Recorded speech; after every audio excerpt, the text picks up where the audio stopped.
Hi people, it's Archivist here coming at you with the weekly roundup, where I cover 3 random gaming stories from the past week.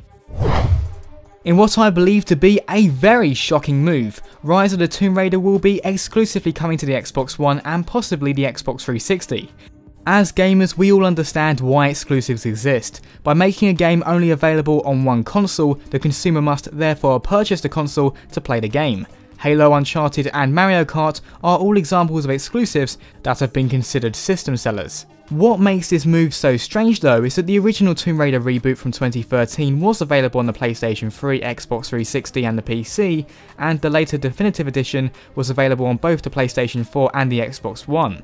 So naturally it comes as quite a sting to hear that PlayStation and PC fans that love the reboot won't get a chance to play the new game.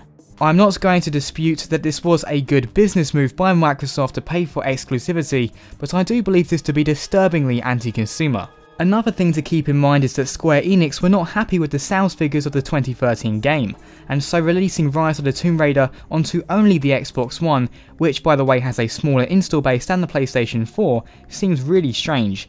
I can only imagine that Microsoft paid them a lot of money for this deal. As a huge fan of 2013's Tomb Raider, I can't help but feel agitated here. One of the most impressive aspects about Tomb Raider for the PC were the stunning graphics that are still arguably some of the best in all of video games. But without the power of the PC or the highly capable PlayStation 4 behind the sequel, I fear Rise of the Tomb Raider will not be able to reach its full potential. Okay, I've had to update this story because I've recently learned that Tomb Raider will most likely only be a timed exclusive. While I'm certainly relieved that the game will eventually come to the other platforms, I seriously think the word exclusivity needs to be used with more care. Assassin's Creed Rogue was announced recently, but now we have actual gameplay trailers so that we can get a proper look at it. The game is set during the 7 Years' War, and instead of playing as an assassin, this time you take control of a Templar named Shay Patrick Cormac. The game will also feature the same naval combat system from its predecessor, and considering it's running on last generation hardware, the graphics don't look too bad. Assassin's Creed Rogue is set to be released on PlayStation 3 and Xbox 360 November 11th.